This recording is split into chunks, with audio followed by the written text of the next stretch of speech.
أعوذ بالله من الشيطان الرجيم. بسم الله الرحمن الرحيم. ومن أحسن قولا ممن دعا إلى الله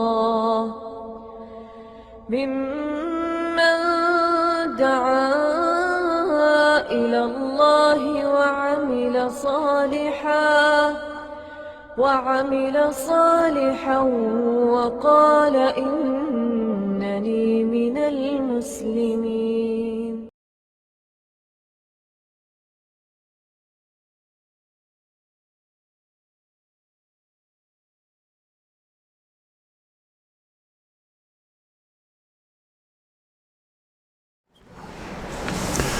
إن الحمد لله نحمده ونستعينه ونستغفره ونعوذ بالله من شرور أنفسنا ومن سيئات أعمالنا من يهده الله فلا مضل له ومن يضلل فلا هادي له وأشهد أن لا إله إلا الله وحده لا شريك له وأشهد أن محمدا عبده ورسوله.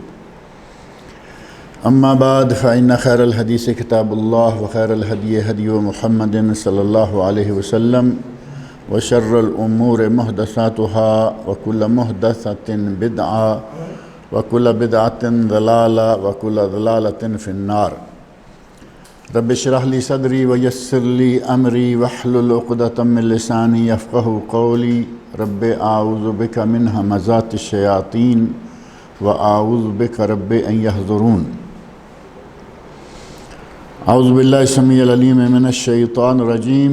لا تحسبن الذین کفروا معجزین فی الارض ومأواہم النار ولبئس المصیر. یا ایہا الذین آمنوا لیستأذنکم الذین ملکت ایمانکم والذین لم یبلغوا الحلم منکم ثلاث مرات من قبل صلاة الفجر وحین تدعون ثیابکم من الظہیرہ ومن بعد صلاة العشاء. ثلاث عورات لکم لیس علیکم ولا علیہم جناح بعدہن طوافون علیکم بعضکم علی بعض کذالک یبین اللہ لکم الآیات واللہ علیم حکیم. سورہ نور کے شروع میں بھی پردے کے بعض مسائل اور احکام آئے تھے اور وہاں محرم کون کون ہے اور کون کون غیر محرم ہے یہ تفصیل جو ہے وہ پہلے گزری ہے، اور یہاں پردے سے تعلق رکھنے والے بعض مسائل اور بھی ذکر ہوں گے. لیکن پہلی آیت جو میں نے پڑھی ہے لا تحسبن الذین کفروا معجزین فی الارض، اس آیت کا تعلق پچھلے حصہ سے ہے جس میں بتایا گیا ہے کہ اللہ نے اہل ایمان سے وعدہ کیا ہے کہ اگر وہ عمل صالح اہل ایمان ہوں، عمل صالح سر انجام دیں، اللہ کے ساتھ شرک نہ کریں اور توحید کے عقیدہ پر قائم رہیں، نماز روزہ اور اطاعت رسول اطاعت الہی اطاعت رسول پہ کاربند رہیں، تو اللہ رب العزت ان کو زمین میں خلافت دے گا. اور فرمایا کہ اے میرے نبی، جو لوگ آپ کی بات نہ مانیں، جو لوگ توحید کا اقرار نہ کریں، شرک اور کفر پر قائم رہیں، تو آپ ان کے بارے میں یہ نہ سمجھ لیں کہ یہ بہت بڑی طاقت ہے اور پتہ نہیں ہمارے ساتھ کیا ہوگا، بلکہ اللہ نے فرمایا لا تحسبن الذین کفروا معجزین فی الارض. جو لوگ کافر ہیں آپ انہیں یہ نہ سمجھ لیں کہ یہ اللہ کو بھی زمین میں ہرا دیں گے، نعوذ باللہ، یا اللہ کو عاجز کر دیں گے، اللہ کا ان پر کنٹرول نہیں ہے، اللہ ان کو پکڑ نہیں سکتا. اللہ رب العزت کو کوئی عاجز نہیں کر سکتا، کوئی اللہ رب العزت کے قابو سے باہر نہیں ہے. وہ جب تک چاہے کسی کو چھوڑ دیے رکھے، اور اللہ کی عادت ہے، اللہ کی سنت ہے کہ وہ کبھی کبھی اپنے نافرمانوں کو کھلی چھٹی دے دیتا ہے. نافرمانی کرتے ہیں کرے، اور ایک وقت آتا ہے کہ پھر وہ ان کو پکڑ لیتا ہے، بعض کو اس دنیا میں ہی پکڑ لیتا ہے اور بعض کو دنیا میں کھلی چھٹی رہتی ہے، ٹھیک ہے کر لو جو کر رہے ہیں۔ اور اس کے بارے میں کلمہ ہے سنستدرجہم، ہم استدراج کرتے ہیں۔ اور استدراج کیا ہے؟ آہستہ آہستہ پہلے اس کی ڈور ڈھیلی چھوڑ دی۔ قرآن موجود ہے، نبی صلی اللہ علیہ وسلم کی حدیث موجود ہیں، سارے احکام موجود ہیں، ان کے باوجود وہ نافرمانی پہ بڑھتا چلا جا رہا ہے اور اللہ ڈور ڈھیلی چھوڑتا چلا جا رہا ہے۔ جب وہ اپنے ظلم اور سرکشی کی انتہا کو پہنچتا ہے تو پھر اللہ اس کو پکڑ لیتا ہے۔ یہ استدراج جو ہے یہ سنت الہیہ ہے۔ اللہ نے فرمایا کہ ہم سے، ہمارے قابو سے وہ باہر نہیں، ہم سے کوئی وہ بھاری نہیں۔ اور اللہ رب العزت تو چاہے تو وہ چھوٹے چھوٹے ابابیلوں سے ہاتھیوں والوں کے لشکروں کو تباہ کروا سکتا ہے، اس کے لیے تو کوئی مشکل نہیں ہے۔ واقعہ پیش بھی آ گیا سورہ الم تر کیف فیل میں۔ اور کل ہم ہدایت سینٹر میں درس کے دوران بات کر رہے تھے، اور قرآن کریم میں اللہ رب العزت نے سورہ صافات میں وہاں یہ بات ارشاد فرمائی ہے، اور بعض دیگر مقامات پر بھی، اور خاص طور پر سورہ صافات میں آخر میں جا کے اللہ نے فرمایا صافات نازل ہوئی مکہ کے زمانے میں، جب کہ مسلمان کمزور تھے، کافر طاقتور تھے، اور مسلمانوں کی تعداد تھوڑی سی، 40 50 60 70 آدمی تک۔ اہل مکہ کے ظلم و ستم سے ڈر کر لوگ مکہ چھوڑ چکے تھے۔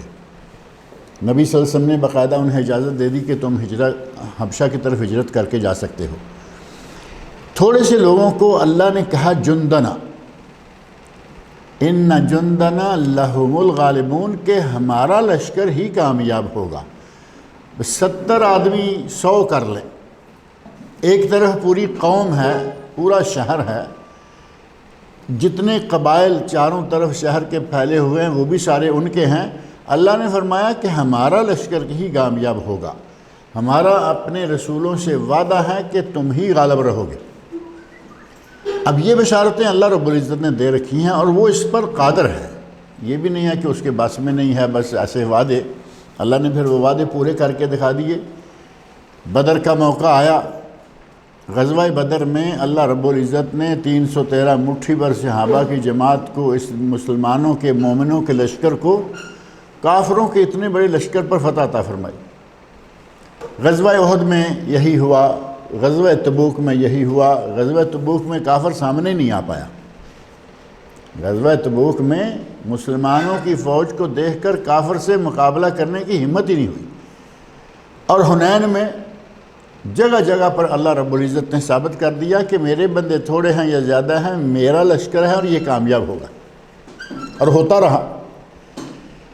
اب یہ سمجھنا کہ کافر بہت ہیں تو پتہ نہیں اب ان پہ اللہ کا بس چلے گا، نہیں، یہ قابو ہے۔ اللہ نے فرمایا لا تحسبن الذین کافروا معجزین فی الارض، کافروں کے بارے میں یہ آپ کبھی خیال بھی نہ کریں، گمان بھی نہ کریں، سوچے بھی نہیں کہ یہ اللہ کو زمین میں عاجز کر دیں گے، اللہ کے قابو میں نہیں آئیں گے۔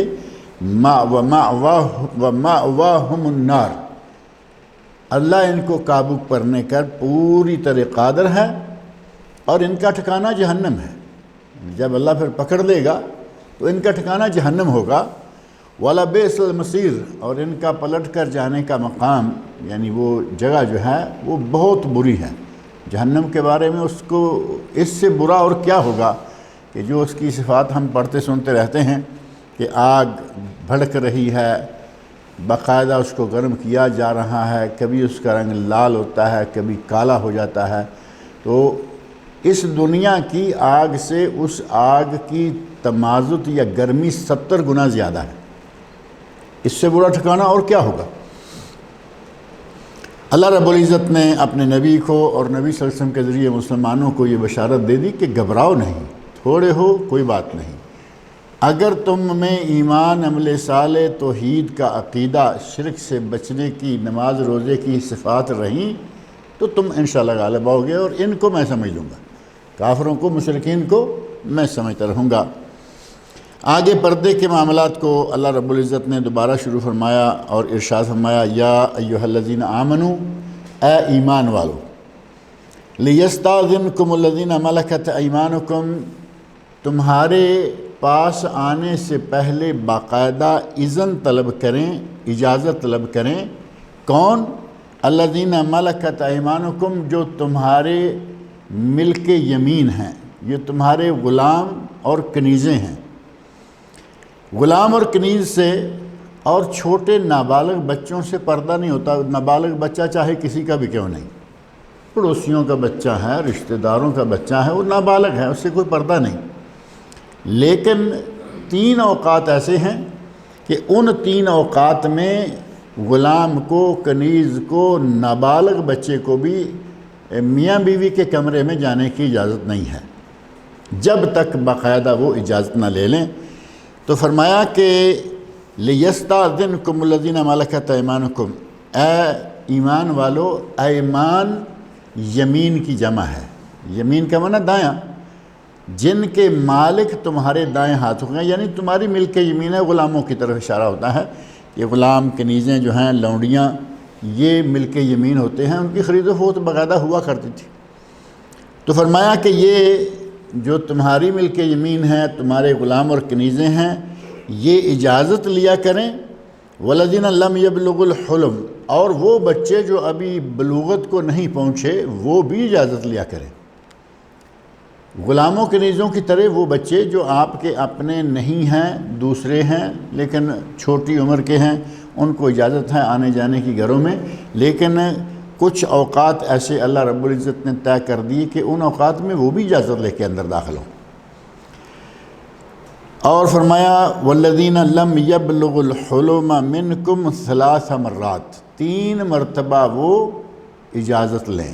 باقی اوقات میں 24 گھنٹے میں سے 3 اوقات اللہ نے ایسے مقرر کر دیے کہ ان میں غلام کنیز جو ہر وقت گھر کے رہنے والے ہیں، آپ کے خادم ہیں، خدمت گزار ہیں، اسی طرح بچے ہیں، وہ بچے ہیں آتے جاتے بچوں سے کھیلتے، لیکن ان 3 مرات، 3 مرتبہ یعنی 3 اوقات، 3 اوقات میں وہ باقاعدہ اجازت لے کے جائیں۔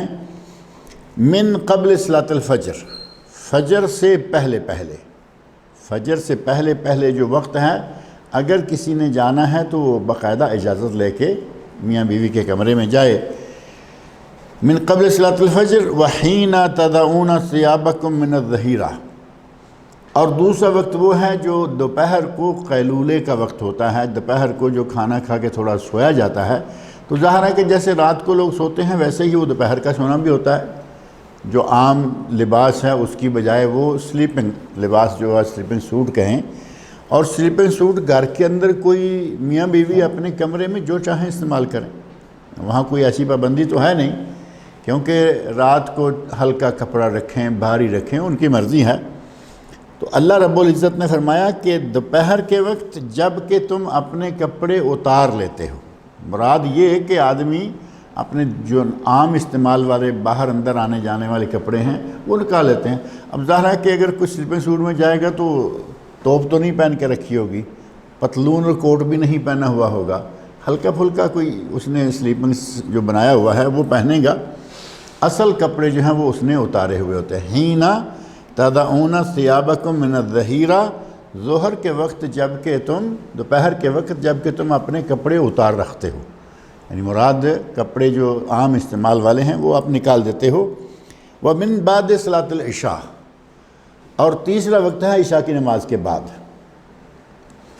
عشاء کی نماز کے بعد سونے کا وقت ہے، پردے کا وقت ہو گیا۔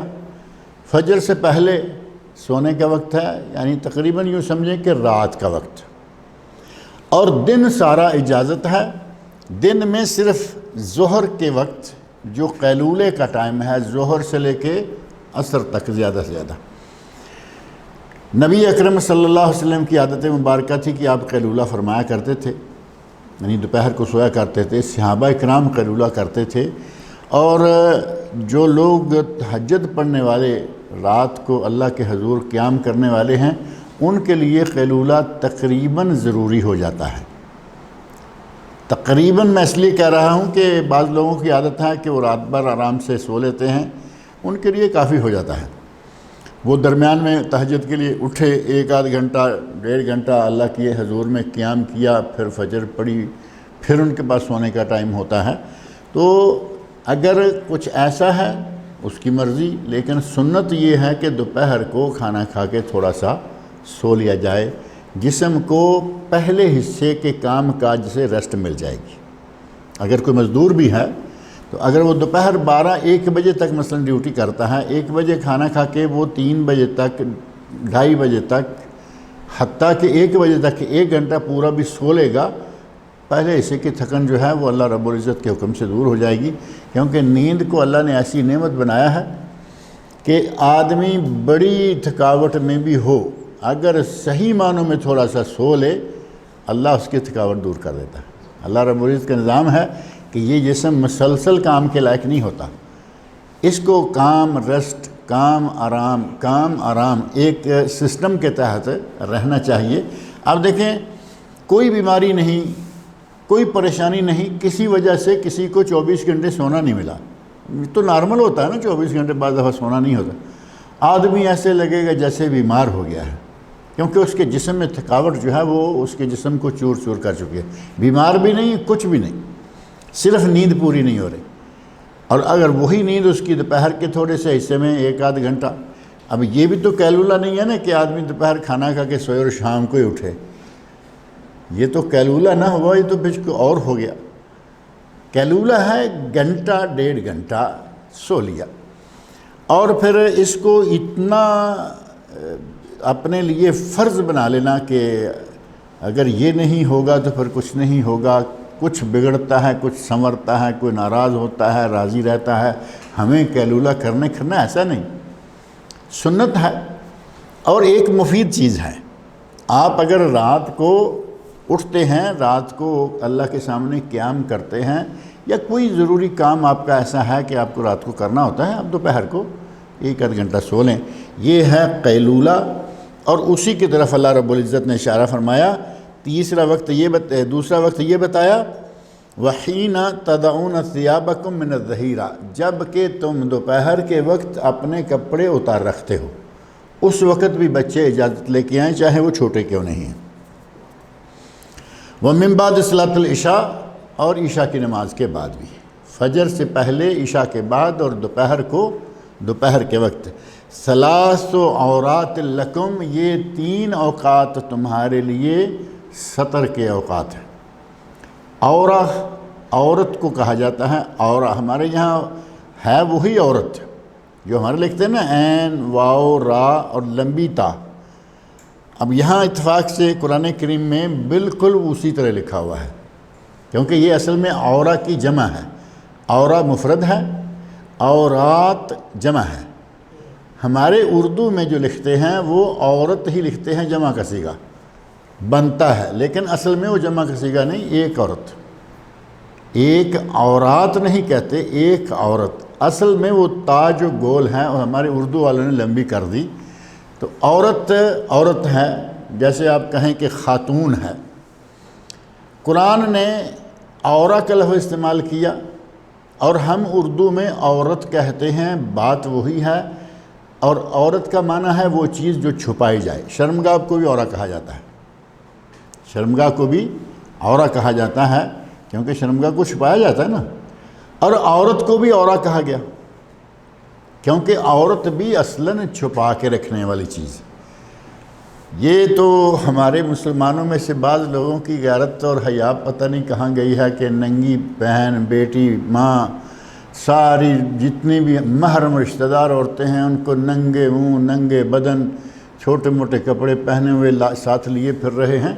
آنکھوں سے حیا کا اور غیرت کا مادہ ختم ہو چکا ہے، جہاں یہ عریانی آ گئی، ورنہ اصل دیکھیں عورت کا معنی ہی پردہ ہے، اور کہیں گے کہ یہ عورت ہے لیکن اس کو پردہ نہیں کرا رہے، تو پھر عورت کیا ہوئی؟ وہ عورت کا معنی پردہ ہے، کہیں گے کہ یہ میری عورت ہے یا میری بیوی ہے، عورت تو ہو گئی نا، لیکن پردہ نہیں کرا رہا۔ اس کا معنی یہ ہوا کہ اللہ کے احکام کی سرکشی کے علاوہ اپنی آنکھوں سے بھی حیا جو ہے وہ ختم ہو چکی ہوتی ہے۔ جب عورت بے پردہ ہو کر، عریاں ہو کر اپنے باپ، بھائی، بیٹے شوہر کسی کے ساتھ بھی چلے گی تو یہ جتنے مرد رشتہ دار ہیں ان سب میں غیرت کی، حیا کی کمی آ چکی ہے، ورنہ وہ اس طرح لے کے اپنے ساتھ نہ پھریں۔ ثلاث عورات، یہ 3 پردے کے اوقات ہیں، 3 سطر ہیں تمہارے لیے۔ لیس علیکم ولا علیہم جناح بعدہن، ان 3 اوقات کے علاوہ نہ تمہیں کوئی گناہ ہے نہ انہیں کوئی گناہ ہے، یعنی دوپہر کا وقت چھوڑ کر صبح سے لے کے دوپہر تک اور دوپہر سے لے کے شام تک یہ سارا وقت جو ہے، اور سورج غروب ہونے سے عشاء تک یہ رات کا حصہ بھی ہے، ان سارے اوقات میں غلام، ان سارے اوقات میں کنیز، ان سارے اوقات میں نابالغ بچے آئیں جائیں، اجازت لینے کی بھی کوئی ضرورت نہیں ہے، کیونکہ یہ اوقات ایسے ہیں کہ لوگ سب ہوشیار ہیں، جاگ رہے ہیں اور بیدار ہیں۔ فرمایا کہ ان اوقات 3 اوقات کے بعد دیگر اوقات میں نہ تمہیں گناہ ہے کہ تم نے روکا کیوں نہیں ان لوگوں کو، اور نہ انہیں گناہ ہے کہ وہ روکے کیوں نہیں، کیونکہ ان اوقات میں پردے کی کوئی وہ پابندیاں نہیں ہیں۔ کیوں؟ طوافون علیکم بعضکم علی بعض، تم میں سے یہ ایک دوسرے کے لیے بار بار ملنے آنے جانے والے لوگ ہیں۔ غلام ہے، بار بار اسے گھر میں آنا ہے، کنیز ہے، اسے بار بار گھر میں رہنا ہے، اس کام اس کام، اور بچے ہیں چھوٹے نابالغ بچے تو وہ بھی ظاہر ہے کہ پڑوسیوں کے ہیں، اپنے ہی مثال کے طور پر گھر کے اندر 2-3 بھائی رہتے ہیں، اپنے اپنے کمرے ہیں، چھوٹی موٹی اس میں پارٹیشن بھی ہے۔ اب بچوں کو تو کوئی پارٹیشن نہیں روک سکتی نا، وہ تو پڑوسی کی دیوار چھلانگ کے بھی چلے جائیں گے کھیلنے کے لیے۔ تو ایسی شکل میں بچے ہیں، وہ آنے جانے والے ہیں، کنیز آنے جانے والی، غلام آنے جانے والے۔ اللہ نے فرمایا طوافون علیکم بعضکم علی بعض، یہ تم میں سے ایک دوسرے پر آنے جانے والے۔ بالکل یہی الفاظ اللہ رب العزت نے جو استعمال فرمائے ہیں، ایسے ہی الفاظ حدیث میں بلی کے بارے میں آتے ہیں۔ بلی گھر کے اندر ایسے ہی ہوتی ہے نا، جس طرح گھر کے لوگ کبھی ادھر کبھی ادھر، بلی کا بھی یہی معاملہ ہوتا ہے کہ ابھی دیکھیں کچن میں ہے، تھوڑی دیر کے بعد دیکھیں وہ باتھ روم کے پاس گھوم رہی ہے، تھوڑی دیر کے بعد دیکھیں کسی کمرے میں جا رہی ہے۔ گھروں میں مستقل رہنے والی بلیاں جو ہیں وہ بھی تھوڑے بہت آداب سیکھے ہوئے ہوتی ہیں، تھوڑے بہت آداب سیکھے ہوئے ہوتی ہیں، لیکن اس کے باوجود وہ بلی ہے، وہ جانور ہے، اسے پیاس لگے گی، پانی دودھ جو بھی پڑا ہے وہ پیے گی۔ میرا خیال ہے کوئی جوس ہوا تو وہ بھی پی لے گی، کیونکہ اسے جوس سے غرض نہیں ہے، اسے تو پیاس بجانی ہے، اور یہ پانی کی ٹائپ ہے۔ ان کے لیے نبی اکرم صلی اللہ علیہ وسلم نے اتنا گوشہ نرم کرایا مسلمانوں کا، فرمایا کہ بلی کا جوٹا پاک ہے، بلی پاک ہے، اس کو یا اس کے جوٹے کو پھینکنے کی ضرورت نہیں۔ کیوں؟ انہا من الطوافین او الطوافات، انہا من الطوافین علیکم او طوافات، کہ یہ بلی ہے یا بلہ ہے، یہ تو بار بار تمہارے گھروں میں گھومنے والے جانور ہیں، کبھی باہر نکل گیا پھر گھر آ گیا۔ اسی طرح بچوں کو، غلاموں کو، کنیزوں کو کہا کہ جس طرح بلی سے نہیں بچا جا سکتا، اسی طرح ان سے بھی آدمی کہے کہ میں، عورت کہاں جائے گی گھر سے، کیونکہ گھر میں خدمت کرنے والی عورت موجود ہے، خدمت کرنے والا مرد موجود ہے، اور غلام، کنیز اور اسی طرح چھوٹے بچے وہ خدمت کے لیے نہیں، کھیلنے کے لیے ہیں، خدمت بھی کرتے ہیں۔ آپ کہیں گے یہ کام کرو، بچے کر دیتے ہیں۔ اس اعتبار سے اللہ رب العزت نے فرمایا طوافون علیکم بعضکم علی بعض، تم سب آپس میں ایک دوسرے کے پاس بکثرت آنے جانے والے اور ایک دوسرے کے ساتھ بکثرت ملنے جلنے والے ہو، اس لیے تمہیں ان کو اندر آنے دینے کی یا انہیں اندر آنے کی بنا پر کوئی گناہ نہیں ہوگا۔ فلا جناح، تم پہ کوئی گناہ نہیں ہے۔ آگے فرمایا کذالک یبین اللہ لکم الآیات، اسی طرح اللہ اپنے احکام کو واضح کرتا ہے۔ اللہ رب العزت اپنے احکام کو واضح طور پر بیان کر رہا ہے۔ یہاں بیان کر دیا کہ بچے بھی ان اوقات میں پردہ سمجھیں کہ ان سے بھی پردہ ہے، حالانکہ ان سے پردہ اصلا نہیں ہے، لیکن یہ اوقات ایسے ہیں کہ ان اوقات میں میاں بیوی کس کپڑے میں ہے، کس انداز میں ہیں، اس میں آپ کو یہ ضرورت نہیں ہے کہ آپ ایسا رنگ اختیار کریں بلکہ ایسے میں گنجائش کھلی ہے جب 3 اوقات یہ شمار کیے جائیں گے تو اس وقت آپ کو اپنے بچوں کو بھی سنبھالنا ہے، ان کو بھی یہ سکھانا ہے، غلاموں اور کنیزوں کو بھی یہ سکھانا ہے کہ وہ ان اوقات میں نہ آئیں جائیں۔ کذالک یبین اللہ لکم الآیات، اسی طرح اللہ تمہارے لیے اپنے احکام، اپنی آیات کو بیان کرتا ہے۔ واللہ علیم حکیم، اور اللہ بہت جاننے والا اور بہت ہی زیادہ حکمتوں والا ہے۔ وَإِذَا بَلَغَ الْأَطْفَالُ مِنْكُمُ الْحُلُمَ، اب یہی بچے جن کے بارے میں کہا گیا کہ ان 3 اوقات میں یہ بچے بھی بغیر اجازت کے میاں بیوی کے کمرے کی طرف نہ جائیں، اس میں داخل نہ ہوں۔ فرمایا کہ وہی بچے اگر بالغ ہو جائیں، بلوغت کی عمر کو پہنچ جائیں، الحلم لفظ احتلام جو ہے وہ بھی الحلم کے قریب قریب ہے یا نہیں؟ مادہ احتلام کا حلم ہی ہے، یعنی جب بچہ احتلام کی عمر کو یعنی بلوغت کی عمر کو پہنچ جائے، اس وقت فرمایا فَلْيَسْتَأْذِنُوا كَمَا اسْتَأْذَنَ الَّذِينَ مِنْ قَبْلِهِمْ، جیسے پہلے دوسرے لوگ پردہ والے گھروں میں جانے کے لیے باقاعدہ اجازت لیتے ہیں، یہی بچے جب بلوغت کو پہنچ جائیں تو یہ بھی اجازت لیں۔ اب یہ بلوغت کی عمر کو بچہ کب پہنچتا ہے؟ یہ یقیناً آپ کے علم میں ہوگا کہ ہمارے یہاں پاکستان انڈیا میں قانون ہے، بلکہ ابھی تو یہ کافی خلیجی ممالک میں بھی آ گیا کہ بچہ بچی 18 سال تک میچور شمال نہیں ہوتے۔ 18 سال تک کہیں گے یہ نابالغ ہیں، شریعت اس کو نہیں مانتی۔ پاسپورٹ بنا کے دینا ہے آپ نے 18 سال والے کو، کہو کہ 18 سال سے کم نہیں دیتے، یہ کہ جب نابالغ بھی قرار دے دو، یہ تمہارے ہاتھ میں نہیں ہے۔ نبی اکرم صلی اللہ علیہ وسلم نے بچے کے بالغ ہونے کی جو شرطیں بتائی ہیں، جو شکلیں بتائی ہیں، علامتیں بتائی ہیں، ان میں 18 سال نہیں ہے، ان میں 15 سال، بلکہ ان 15 سال کے پورے ہونے سے پہلے بھی بلوغت کی شرائط میں سے ایک شرط یہ ہے کہ لڑکا ہے تو اس کے داڑھی منہ چھوگائے، داڑھی منہ چھوگائے، زیر ناف بال آ جائیں۔ لڑکی ہے تو اس کے زیر ناف بغلوں وغیرہ میں بال آ جائیں، یہ دونوں بالغ ہو گئے۔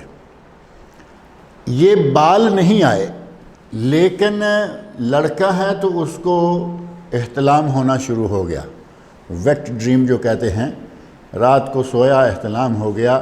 لڑکی ہے تو اس کو حیض آ جائے، منتھلی مینسز جو ہیں، یہ لڑکی لڑکا دونوں بالغ ہو گئے۔ یہ دو نشانیاں لڑکی میں اور لڑکے میں دونوں میں ہیں، جو باقاعدہ نشانیاں ہیں اور واضح طور پر کھلی ہوتی ہیں۔ اگر لڑکی کو 15 سال کی عمر ہونے کے باوجود حیض شروع نہیں ہوا یا بال جو ہیں وہ نہیں اگے، بغلوں کے بال وغیرہ موٹے نہیں بنے، تو 15 سال ہوتے ہی اس کو بالغ شمار کیا جائے گا۔ اور اسی طرح لڑکا ہے، لڑکے کو نہ بال آئے نہ احتلام آنا شروع ہوا لیکن اس کی عمر 15 سال ہو گئی، 15 سال مکمل ہوتے ہی وہ بھی بالغ شمار ہوگا۔ پاسپورٹ آپ نے بنا کے دینا ہے، دیجیے، نہیں دینا نہ دیجیے، وہ آپ کی مرضی ہے۔ شرعاً 15 سال کی عمر کا بچہ جو ہے وہ بالغ ہو جاتا ہے۔ کئی لوگ اپنے کسی بیٹے کو ساتھ لے کے ادھر ادھر گھومتے پھرتے ہیں، عورتیں ہیں اکیلی نہیں جا رہی تو کہتے نہیں میرے ساتھ میرا بیٹا ہے، ابھی تو ماشاءاللہ کافی بڑا ہو گیا، 10 سال کا ہے۔ دوسری کہے گی 11 کا، 12 کا، 13 کا۔ جب تک بچہ 15 سال کا نہیں ہوگا وہ محرم نہیں بن سکتا، وہ محرم نہیں بن سکتا، کیونکہ ابھی تو اس کو خود محرم کی ضرورت ہے کہ اس کی کوئی رکھوالی دوسرا کرے۔ لہذا خواتین کو اس سلسلہ میں جو سفر کی پابندیاں ہیں یا جہاں جہاں سفر میں محرم کی ضرورت ہے وہاں لڑکا ساتھ ہو تو 15 سال سے بڑا ہو، یا پھر شوہر ہے، بھائی ہے بڑا، کوئی بھی دوسرا محرم رشتہ دار ہے، بیٹے کو ساتھ لینا ہے تو 15 سال کے بعد وہ حج کا سفر ہے، عمرے کا سفر ہے، ویسے کوئی لمبا سفر ہے تو ساتھ لے لے، پھر جائز ہے۔ لہذا اللہ نے فرمایا کہ جب بچے بالغ ہو جائیں، اذا بالغ الاطفال، اب یہ معنی بچے کا یہ نہیں ہے کہ یہ ہمارے گھر کے بچے ہیں، اپنا بیٹی بیٹا ہے، اپنے بیٹی بیٹے سے تو پردہ نہیں ہے سوائے ان اوقات کے، ان 3 اوقات کے علاوہ بیٹی بیٹے سے ماں باپ کا کوئی پردہ نہیں، اور اجازت لے کے وہ جا سکتے ہیں جن اوقات میں بھی منع کیا گیا ہے ان میں بھی، لیکن غیر بچہ پڑوسیوں کا، جیسے میں نے پہلے کہا کہ کھیلتے ہوئے بچے آ جاتے ہیں، بچوں سے بچے کھیلتے، کبھی اس گھر میں آ گئے کبھی اس گھر میں آ گئے، لوگوں کے بچوں میں سے جو بچہ بلوغت کی عمر کو پہنچ جائے اب وہ بھی اسی طرح اجازت طلب کر کے گھر میں آئے گا جیسے دوسرے لوگ آیا کرتے ہیں، یعنی اسی بچے کا بڑا بھائی آتا تھا اجازت لے کے، یہ چھوٹا ویسے ہی بھاگتے ہوئے آ جاتا تھا۔ تو اب جب اس کی عمر بلوغت کو پہنچ گئی، بالغ ہو گیا، میچور ہو گیا، اب اس کو بھی اسی طرح اجازت لے کے آنا ہے كما استأذن الذين من قبلهم، جس طرح کہ اس سے پہلے لوگ اجازت لیتے رہے ہیں، یعنی وہ اس کے بھائی ہوں، اس کے پڑوسی ہوں، کوئی بھی ہوں، جو پہلے اجازت لے کے آتے تھے اسی طرح اس کو بھی اجازت لے کے آنا ہوگا۔ كذلك يبين الله لكم آیاتہ، یہاں پھر اللہ تعالیٰ نے فرمایا کہ اللہ اپنے احکام کو اسی طرح بیان کرتا ہے، اپنے احکام کو اسی طرح تمہارے سامنے کھول کھول کے رکھتا ہے۔ واللہ علیم حکیم، اور اللہ بہت ہی علم والا اور بہت ہی حکمت والا ہے۔ اس میں کیا کیا حکمتیں ہیں آپ سمجھ سکتے ہیں۔ اگر بغیر اجازت کے اندر داخل ہونے کا مسئلہ ہو، اندر میاں بیوی کس حالت میں ہے وہ جانے، ان کا کام جانے، وہ میاں بیوی ہیں۔ اگر ایک آدمی اچانک بغیر اجازت لیے داخل ہو جاتا ہے، وہ اپنا بیٹا ہی کیوں نہ ہو، کیا وہ پسند کرے گا کہ ماں باپ کو کسی ایسی حالت میں دیکھے؟ ماں باپ کو یہ پسند ہوگا کہ بیٹا آئے اور ایسی حالت میں ہمیں دیکھ لے۔ 3 اوقات جو مقرر فرمائے اللہ تعالیٰ نے، فجر سے پہلے، عشاء کے بعد اور دوپہر جب کہ تم قیلولہ کرتے ہو، یعنی وقت یہ بھی ایک ساتھ شرط ہے۔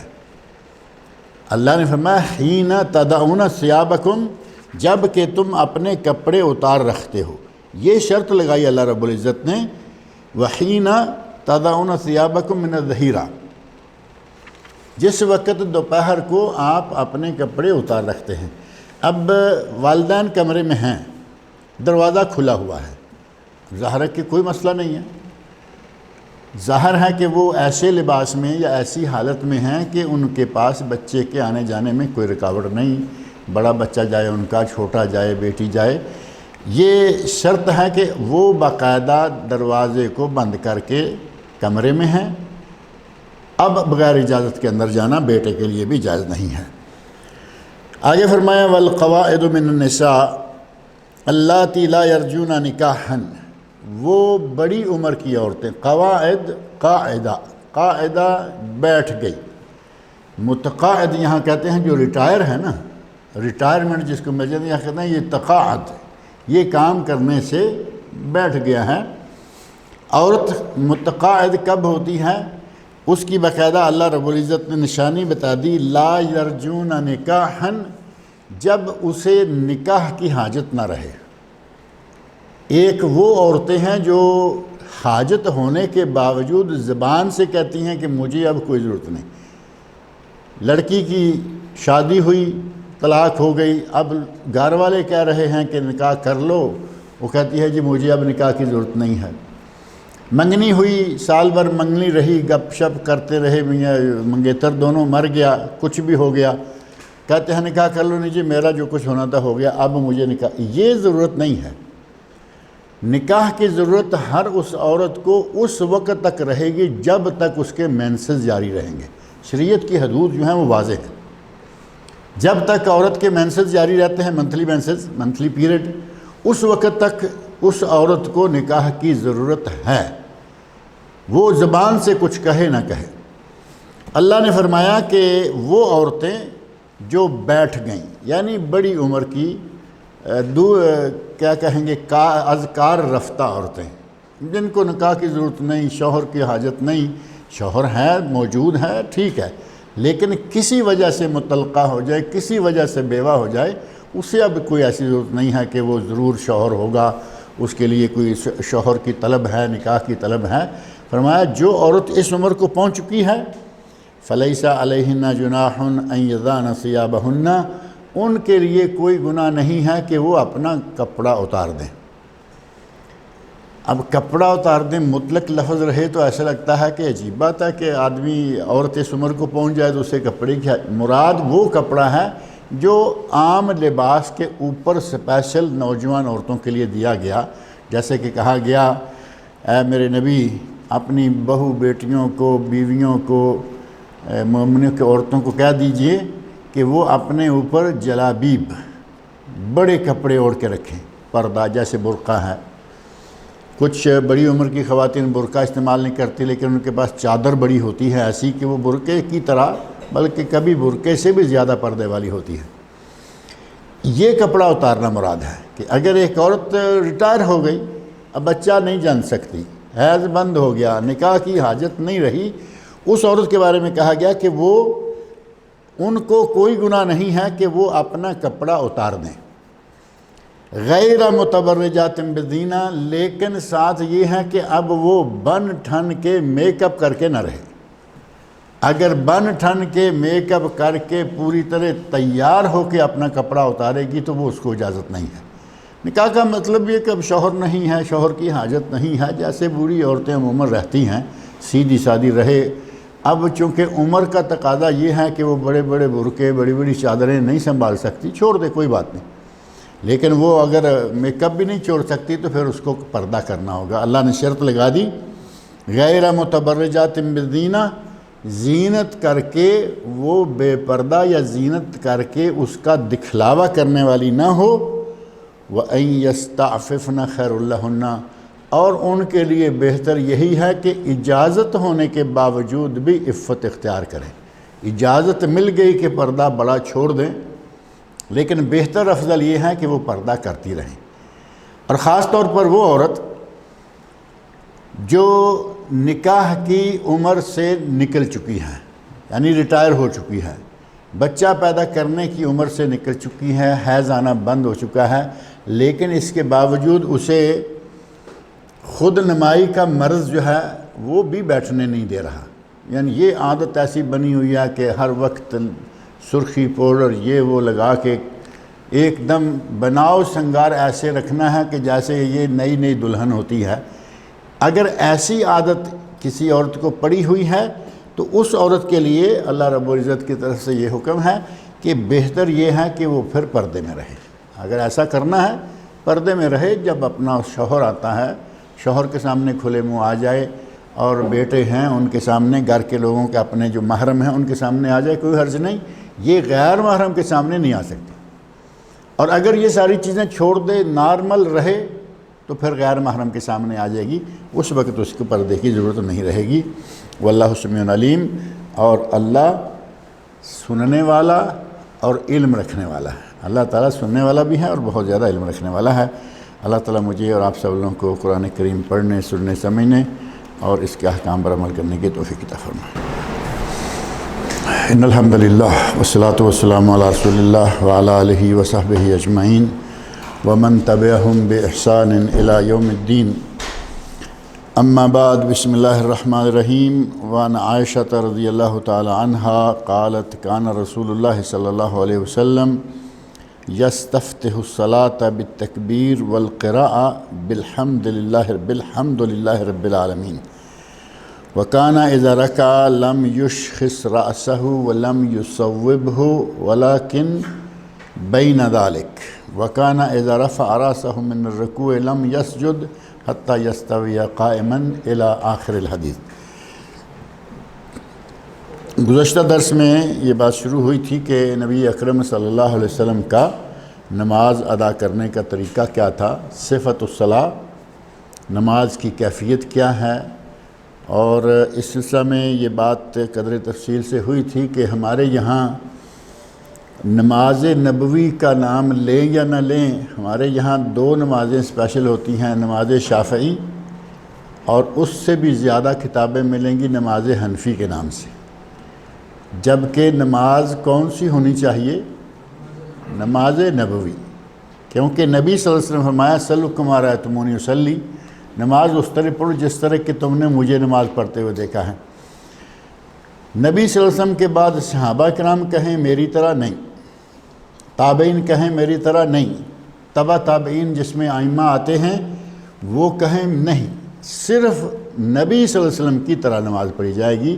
ان میں سے جو بھی نبی کی نماز بیان کرے گا فابہا، اور اگر وہ کہتا ہے کہ یا کوئی مانتا ہے کہ میں تو اپنے امام یا اپنے استاد یا اپنے پیر یا اپنے بزرگ، اس کی بات کو قبول نہیں کیا جائے گا۔ نبی صلی اللہ علیہ وسلم نے فرمایا ہے کہ تم میری طرح نماز پڑھو، جس طرح مجھے نماز پڑھتے ہوئے دیکھا ہے اسی طرح تم نماز پڑھو۔ اور نبی صلی اللہ علیہ وسلم کی نماز کا طریقہ کیا ہے، صحابہ کرام نے مختلف احادیث میں مکمل طریقہ بیان کر دیا، کوئی چیز نہیں چھوڑی۔ حتیٰ کہ گزشتہ ایک حدیث میں یہ بات آئی تھی کہ حضرت ابو ہریرہ رضی اللہ عنہ تو یہاں تک پہنچ گئے، کہا یا رسول اللہ آپ تکبیر کہہ کے تھوڑا خاموش ہوتے ہیں اور پھر آپ فاتحہ شروع کرتے ہیں، تو اس خاموشی میں کیا پڑھتے ہیں؟ یعنی یہ نہیں ہے کہ چھوڑ دیا کہ آپ خاموش رہتے ہیں تو ٹھیک ہے، جب شروع کرتے ہیں تو ٹھیک ہے، بلکہ نکالا کہ اس جگہ کیا پڑھتے ہیں۔ تو نبی اکرم صلی اللہ علیہ وسلم فرمایا کہ میں اس وقت یہ دعا پڑھتا ہوں، اللہم باعد بینی و بین خطایا یا سبحانک اللہم و بحمدک، جو مختلف دعائیں ہیں، کئی دعائیں ہیں، ایک دو بھی نہیں۔ صحابہ کرام نے پوچھ کر اور صحابہ کرام نے دیکھ کر نبی صلی اللہ علیہ وسلم کی نماز کا مکمل طریقہ ہمارے سامنے رکھ دیا ہے۔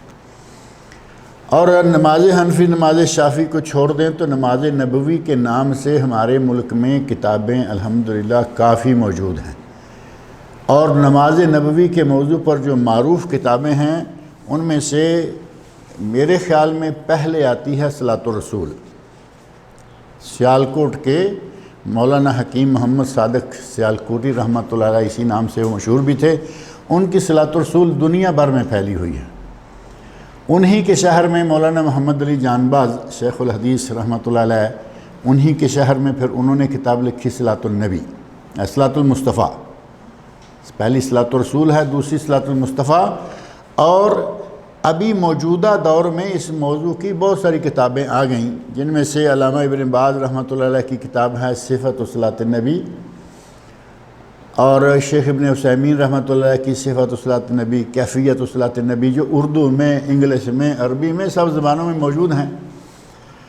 ڈاکٹر شفیق الرحمان صاحب جو یہاں ریاض میں تھے، آج کل پاکستان میں ہیں، اور ڈاکٹر طالب الرحمان، شیخ توصیف الرحمان، شیخ طیب الرحمان، ماشاءاللہ پوری فیملی علماء کرام کی ہے، اور بڑے بڑے علماء واعظین، شیخ توصیف الرحمان کا تو یہاں آپ اکثر نام سنتے ہیں، ریاض میں ہیں وہ، تو یہاں ہمارے علاقے سے اتفاق شرقیہ میں وہ بہت آتے جاتے رہتے ہیں دروس میں، کبھی دمام میں، کبھی جبیل میں، کبھی اینک میں۔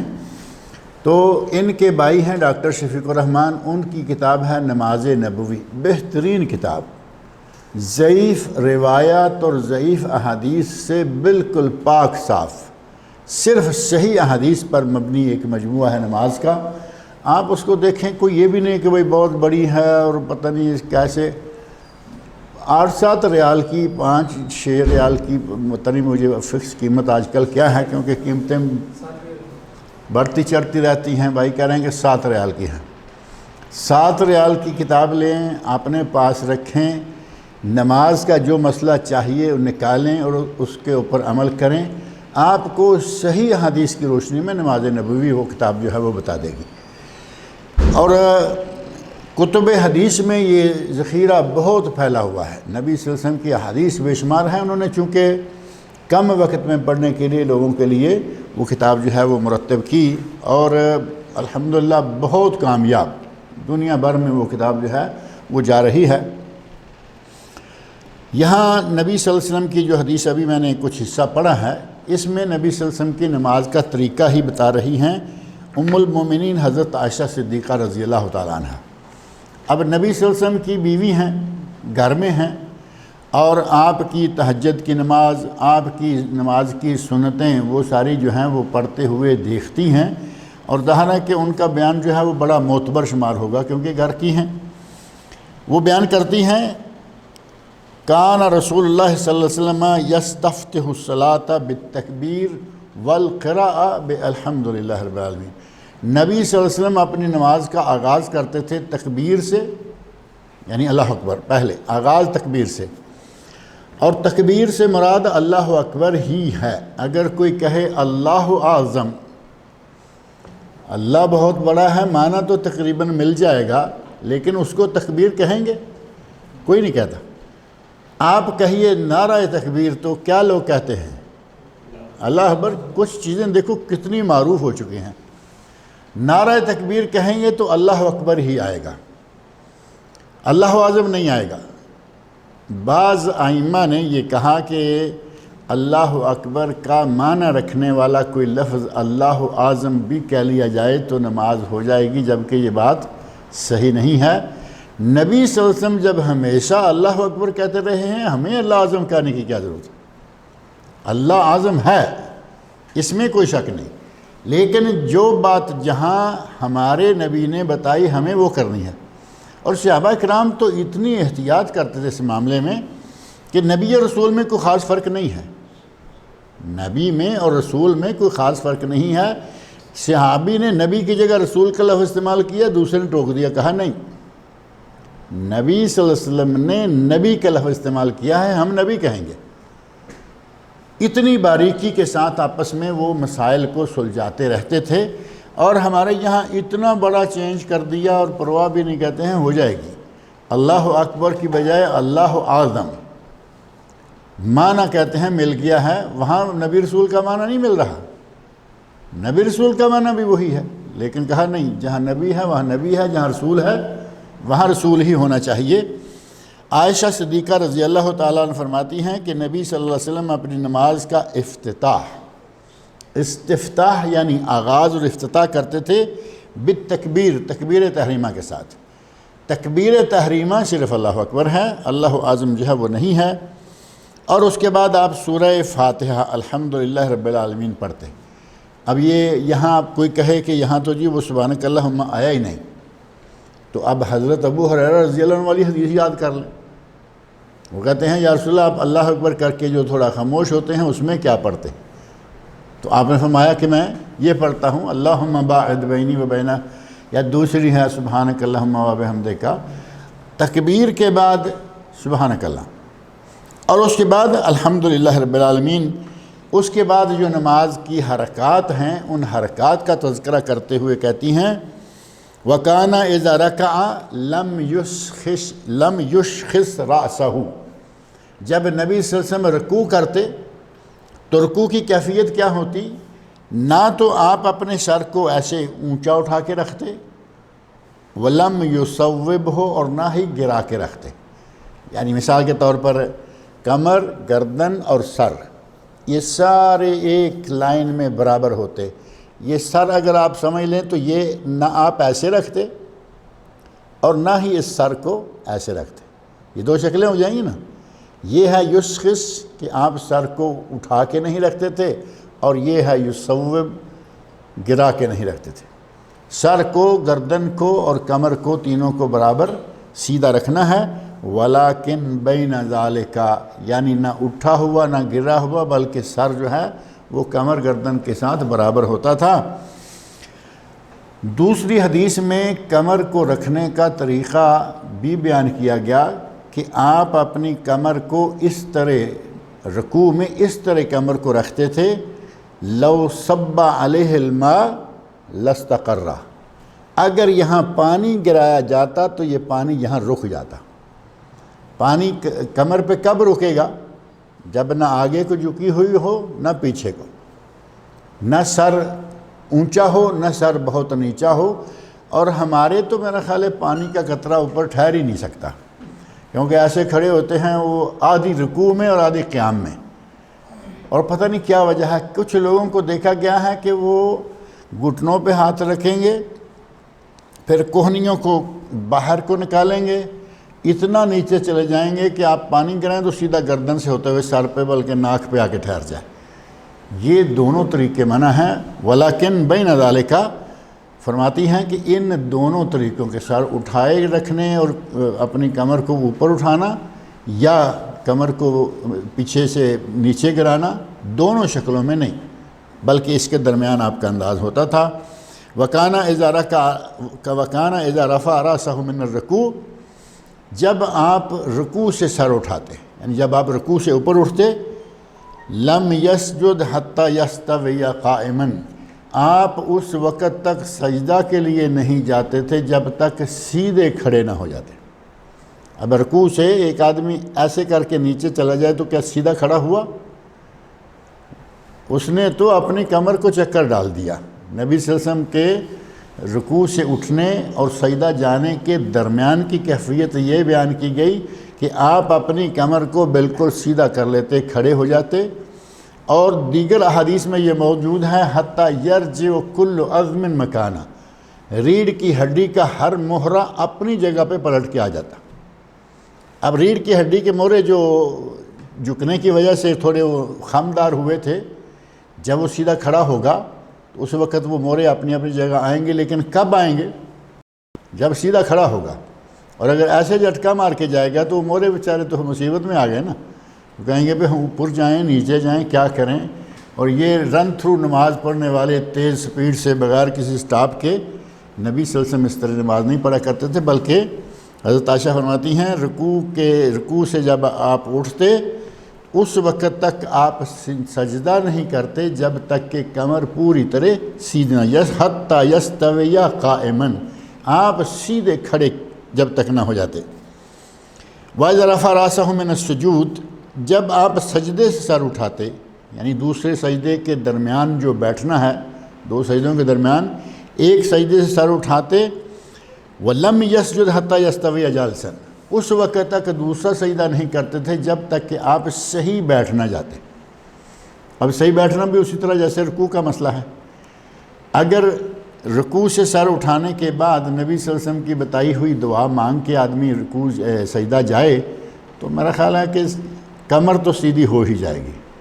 ربنا لک الحمد یا ربنا ولک الحمد، آگے ہے حمدن کثیرن طیبا مبارکن فیہ، آگے بھی ہے لیکن آگے والے سارے کلمات کو بھی آپ چھوڑ دیں، صرف اتنا ہی کر لیں نا، ربنا لک الحمد حمدن کثیرن طیبا مبارکن فیہ، کمر سیدھی ہو جائے گی۔ یہ کہہ کے چلے جائیں، ثواب کا کوئی شمار ہی نہیں کہ ثواب کتنا ہوگا۔ نبی صلی اللہ علیہ وسلم فرماتے ہیں کہ میں نے 30 اور چند یعنی 40 کے قریب فرشتوں کو دیکھا کہ وہ ایک دوسرے سے بڑھ چڑھ کر کوشش کر رہے ہیں کہ اس کا ثواب میں لکھوں۔ اتنا ثواب ہے ان کلمات کا، ہم نماز بھی خراب کرتے ہیں، ثواب سے بھی محروم ہوتے ہیں۔ چلے گا ربنا لک الحمد نیچے جا کر کوشش یہ کریں کہ تھوڑا سا وقت جو ہے یہ دعا تھوڑے سے کلمات ہیں یاد کر لیں۔ اہل الثناء والمجد واحق ما قال العبد، اللہم، اس کے ساتھ ہے ملء السماوات والارض وملء ما بینہما ملء ما شئت من بعد، اللہم لا مانع لما اعطیت ولا معطی لما منعت ولا ينفع ذا الجد منک الجد۔ یہاں یہ کلمات بھی ہیں لیکن ان سارے کلمات کو، دیگر کلمات کو چھوڑ دیجئے، صرف یہ حمدن کثیرن طیبا مبارکن فیہ 4 کلمے یاد کر لیں۔ اتنے فرشتے نیکی لکھنے کے لیے دوڑ رہے ہیں تو اس کا معنی یہ ہوا کہ ہمیں اس سے محرومی ہو جاتی ہے اگر یہ کلمات نہ کہیں۔ تو نبی اکرم صلی اللہ علیہ وسلم دوسرا سجدہ اس وقت تک نہ کرتے جب تک اچھی طرح بیٹھ نہ جاتے۔ اب ہمارا وہاں بھی عالم وہی ہوتا ہے نا، جھٹکے والا ہی، سجدے سے سر اٹھایا، سیدھے پورے ہوئے نہیں ہوئے نیچے۔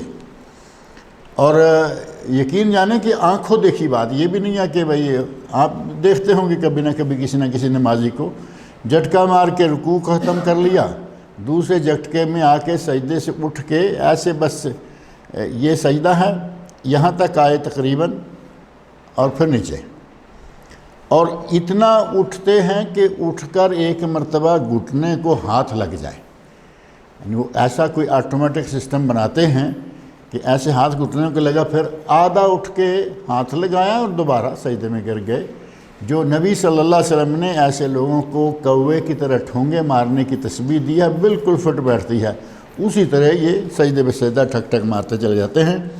نبی اکرم صلی اللہ علیہ وسلم اس طرح نہیں کرتے، بلکہ اللہم اغفر لی ورحمنی وحدنی وعافنی ورزقنی ورفانی وجبرنی، یہ 2 کلمات بھی شامل ہیں۔ آپ یہ دعا مانگ کے پھر دوسرا سجدہ کرتے تو ظاہر ہے کہ یہ دعا مانگیں گے ایک سجدے کے بعد اٹھ کر تو کمر آپ کی صحیح ہو جائے گی، آپ سیدھے بیٹھ جائیں گے، پھر دوسرا سجدہ کریں۔ وَكَانَ يَقُولُ فِي كُلِّ رَكَعَتَيْنِ التَّحِيَّةِ، آپ کی یہ عادت مبارکہ تھی کہ ہر 2 رکعتوں کے بعد آپ التحیات بیٹھتے تھے، ہر 2 رکعتوں کے بعد التحیات بیٹھتے تھے۔ ہمارے یہاں آپ مغرب کی نماز پڑھنے کا طریقہ، اگر امام کے ساتھ 1 رکعت مل گئی آخری تو 1 رکعت ہو گئی، اتحیات بیٹھنا پڑ گیا، امام کی وجہ سے بیٹھ گئے، حالانکہ ایک رکعت کے بعد اتحیات نہیں ہوتا، امام کی وجہ سے بیٹھ گئے، اب اٹھ کے پوری 2 رکعتیں مسلسل پڑھ لیں گے۔ 4 رکعتوں والی بات ہوتی تب بھی، 3 والی ہے تب بھی، 1 رکعت امام سے ملی ہے، 1 اور پڑھ کے لازمی اتحیات بیٹھنا ہے، کیونکہ 2 تو اب ہوئی نا ہماری۔ اس کی بجائے 3 رکعتیں ہیں، 1 امام کے ساتھ مل گئی، 1 قاعدہ مل گیا، بعد میں 2 اکٹھی پڑھ کے 1 قاعدہ کر لیا، بالکل غلط ہے، یہ سنت کے مطابق نہیں ہے۔ آپ ہر 2 رکعتوں کے بعد اتحیات بیٹھتے تھے، اور اگر اس پر عمل کریں تو کبھی کبھی 3 رکعتوں میں 4 قاعدے ہو جاتے ہیں۔ کبھی گنتی کی آپ نے یا نہیں؟ 3 رکعتوں میں قاعدے 4 کیسے ہوں گے؟ آج کر لیں گنتی۔ ایک آدمی مسجد میں آیا اور امام جو ہے وہ اتحیات بیٹھ چکا ہے، قاعدہ، پہلا قاعدہ جو ہے، آ کے وہ قاعدے میں شامل ہو گیا، 1 قاعدہ مل گیا، رکعت ابھی کوئی نہیں ہوئی۔ امام نے اٹھ کے اپنی تیسری رکعت پڑھی اور اس کی پہلی ہو گئی، پھر قاعدہ آ گیا، رکعت 1 ہوئی، قاعدے 2 ہو گئے، پھر اس نے اٹھ کر نماز اپنی مکمل کرنے کے لیے اپنی دوسری رکعت پڑھی اور اس کے بعد قاعدہ آ گیا، رکعتیں 2 اور قاعدے 3، اور پھر 1 رکعت اس نے تیسری اٹھ کے پڑھی اور پھر قاعدہ اخیرہ بیٹھ گیا۔ 4 قاعدے ہوئے یا نہیں؟ 3 رکعتوں میں 4 قاعدے صرف امام کی وجہ سے، کیونکہ امام کی مطابق ضروری ہے، اور صرف سنت پر عمل کی وجہ سے کہ ہر 2 رکعت کے بعد قاعدہ لازم۔ اب یہ نہیں ہے کہ اس نے کہا کہ 1 رکعت مل گئی اور اب ٹھیک ہے ہم 2 اکٹھی لپیٹتے ہیں اور 1 قاعدہ وہ ہو گیا، 1 یہ ہو گیا، 4 قاعدے کرنے پڑیں گے 3 رکعتوں میں، سنت کے مطابق اگر نماز پڑھیں۔ کہتی ہیں کہ 2 رکعتوں کے بعد آپ اتحیات بیٹھا کرتے، وَكَانَ يَفْرِشُ رِجْلَهُ الْيُسْرَى وَيَنْصِبُ الْيُمْنَى، جب آپ پہلے قاعدہ کے لیے 2 رکعتوں کے بعد والے قاعدے کے لیے بیٹھتے تو بایاں پاؤں بچھا کے اس کے اوپر بیٹھتے اور دائیں پاؤں کو کھڑا رکھتے، اس انداز سے بائیں کو ایسے الٹا بچھا لیا، اس کے اوپر بیٹھ گئے اور یہ دائیں پاؤں جو ہے اس کو کھڑا رکھتے۔ یہ ہے پہلا قاعدہ، پہلے قاعدہ میں بیٹھنے کا انداز یہ ہے۔ وَكَانَ يَنْحَى عَنْ عُقْبَةِ الشَّيْطَانِ، اور وَيَنْحَى عَنْ أَنْ يَفْتَرِشَ الرَّجُلُ ذِرَاعَيْهِ افْتِرَاشِ السَّبْعِ، نبی صلی اللہ علیہ وسلم شیطانی بیٹھک سے روکا کرتے تھے۔ شیطانی بیٹھک کیا ہے؟ آدمی اپنے سرینوں پر بیٹھے، جیسے کہ مومن آ کے آدمی ایسے بیٹھ جاتا ہے، اگر میں زمین پر بیٹھا ہوا ہوتا تو میری ٹانگیں آگے ہیں اور پیچھے سے میں زمین پر سرینوں پر بیٹھا ہوا ہوں اور گھٹنے میرے کھڑے ہوں۔ اب کرسی کی وجہ سے تو گھٹنے برابر ہیں نا، اگر میں اسی طرح نیچے زمین پر بیٹھ جاؤں تو گھٹنے کھڑے ہو جائیں گے اور یہ ہاتھ ہمارے ایسے پیچھے۔ عموماً آپ مسجد میں دیکھیں گے لوگ مسجد میں جمعے کے دن اس غلط بیٹھک بیٹھے ہوئے نظر آئیں گے، گھٹنے کھڑے ہیں، یہاں پیچھے ہاتھ پیچھے لگائے ہوئے ہیں، کبھی اس طرف ایک ہاتھ، کبھی اس طرف ایک ہاتھ۔ مصیبت پڑی ہوئی ہوتی ہے کہ ہم مسجد میں بیٹھ گئے ہیں اور بیٹھنا پڑ رہا ہے۔ سنت کے مطابق بیٹھنے کا طریقہ اختیار کریں، کوئی حرج والی بات نہیں۔ اس بیٹھک سے نبی صلی اللہ علیہ وسلم نے منع فرمایا، اور اس کے منع فرمانے کی وجہ کیا ہے؟ اس طرح آدمی کے ننگا ہونے کا خطرہ ہے۔ اب پتلون والا کہے گا کہ میں تو ننگا نہیں ہوتا، پجامے والا بھی کہے گا، شلوار والا بھی کہے گا، لیکن جب نبی صلی اللہ علیہ وسلم نے منع کیا ہے پتلون پہنو، پاجامہ پہنو، کچھ بھی کرو، نبی صلی اللہ علیہ وسلم نے فرمایا کہ آدمی سو کر اٹھے تو اس وقت تک اپنا ہاتھ پانی میں داخل نہ کرے جب تک کہ اپنے ہاتھوں کو دھو نہ لے۔ اور وجہ آپ نے کیا بتائی؟ فَإِنَّهُ لَا يَدْرِي أَيْنَ بَاتَتْ يَدُهُ، یہ نہیں جانتا کہ اس کا ہاتھ کہاں رہا، رات کو رہا یا دن کو سویا تو ہاتھ کہاں رہا۔ سو کر اٹھے تو پہلے اپنے ہاتھ دھو لے۔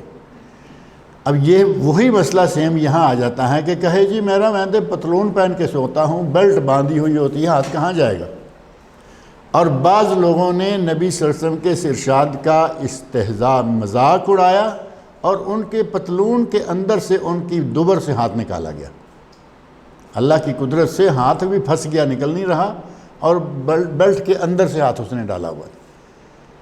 اللہ کے نبی کے ارشادات کو من و عن قبول کریں، آپ نے کیا پہنا ہوا ہے اس بات کو چھوڑ دیں، اور آپ نے یہ شیطان کی بیٹھک بیٹھنے سے منع فرمایا، اور خدشہ یہ ہے کہ کہیں آدمی سامنے سے ننگا نہ ہو جائے۔ تہمد والا تو سیدھی بات ہے کہ ننگا ہونے کا بہت خطرہ ہے، اور اس وقت تو تہمدی زیادہ تر ہوتا تھا، ایک چادر اوپر اور ایک چادر نیچے۔ آپ نے اسے منع فرمایا، اور اسی کو ہی اقعاء بھی کہتے ہیں۔ اقعاء القلب، کتے کی طرح بیٹھنا۔ اب اندازہ کریں کہ وہ شکل جو ہے وہ مل جاتی ہے، اور اس کا ممانعت کی جگہ کیا ہے؟ خاص طور پر عام حالت میں ایسا نہ بیٹھے، اور جو قاعدہ اخیرہ ہے اس میں ایسا نہ بیٹھے۔ باقی جو اقعاء القلب ہیں اس میں صرف 2 سجد، اور وہ اقعاء القلب دوسری شکل ہے۔ ایسے پاؤں دونوں کھڑے ہیں اکٹھے، اور ایڑیوں کے اوپر آدمی بیٹھ جائے، سجدہ کیا، پاؤں کھڑے رکھے، بچھایا نہیں جیسے کہ عموماً ہمارے ہوتا ہے، دونوں پاؤں کو کھڑے رکھا اور اس کے اوپر بیٹھ گیا، دونوں پاؤں کی ایڑیوں پر بیٹھ گیا، یہ ہے اقعاء۔ اس سے بھی بعض روایت میں منع کیا گیا، جبکہ ان کا اطلاق ہوگا اتحیات پر۔ لمبا وقت بیٹھنا ہے تو ظاہر ہے کہ پاؤں کے اوپر پورا وزن رہے گا، تو وہ بھی ایک تکلیف کا باعث ہے۔ لیکن اگر 2 سجدوں کے درمیان، 2 سجدوں کے بعد چھوٹا سا بیٹھنا ہوتا ہے، اور درمیانہ قاعدہ بھی چھوٹا ہی ہوتا ہے، کیونکہ اس میں نہ درود شریف، نہ دعائیں، نہ کوئی لمبا مختصر، اگر کوئی اللہم صلی اللہ محمد کر کے اٹھ جاتا ہے تو کافی ہے۔ اس میں اگر بیٹھتا ہے تو اس کی گنجائش ہے، خاص طور پر 2 سجدوں کے درمیان والے قاعدہ میں اپنے پاؤں کو کھڑا کر کے ایڑیوں پر بیٹھ جائے، گنجائش۔ لیکن لمبا بیٹھنا ہے بعد میں آخری، تو وہ نہ کرے۔ اس سے بھی نبی صلی اللہ علیہ وسلم نے منع فرمایا، لیکن اس کی 2 شکلیں ہو گئیں۔ اگر چھوٹا بیٹھنا ہے 2 سجدوں کے درمیان بیٹھ جائے، لمبا بیٹھنا ہے تو پھر وہ بیٹھک بھی نہ بیٹھے۔ نبی صلی اللہ علیہ وسلم نے شیطان کی طرح چوکڑی مار کر بیٹھنے سے منع کیا، شیطان کی چوکڑی سے روکا۔ وَيَنْهَا أَنْ يَفْتَرِشَ الرَّجُلُ ذِرَاعَيْهِ اِفْتِرَاشِ السَّبْعِ، اور نبی صلی اللہ علیہ وسلم نے اس سے بھی منع کیا کہ آدمی درندے کی طرح بیٹھے، اور بعض روایت میں آتا ہے افتراش الکلب، کتے کی طرح۔ درندہ کتا ایک ہی بات ہے، کتا بھی درندہ ہی ہوتا ہے۔ اور وہ بیٹھک کیا ہے؟ سجدے میں آدمی خاص طور پر جو ہوتا ہے، بیٹھک نہیں ہے، وہ سجدے کی کیفیت ہے۔ سجدے میں ایسے ہاتھ رکھے اور کوہنیوں کو زمین پر لگا لیا۔ اگر کوہنیوں تک ہاتھ زمین میں رکھے نماز میں خاص طور پر، تو یہ کتے کی بیٹھک ہے یا درندے کی بیٹھک ہے۔ نبی صلی اللہ علیہ وسلم نے اس سے منع فرمایا ہے۔ وَيَنْهَا أَنْ يَفْتِرَشَ الرَّجُلُ ذِرَاعَيْهِ اِفْتِرَاشِ السَّبْعِ، اور نبی صلی اللہ علیہ وسلم نے اس سے منع کیا کہ آدمی درندے کی بیٹھک بیٹھے یا درندے کی طرح اپنے ہاتھوں کو بچھائے۔ نماز میں نبی صلی اللہ علیہ وسلم نے کئی جانوروں کے ساتھ بعض کاموں کی تشبیہ دی ہے، میرے خیال آپ کے ذہن میں ہوگا، میں نے کئی مرتبہ یہ ذکر کیا ہے۔ ایک یہ ہے سجدے میں کتے یا درندے کی طرح بیٹھنا، اور ایک ہے نماز میں لومڑی کی طرح جھانکنا۔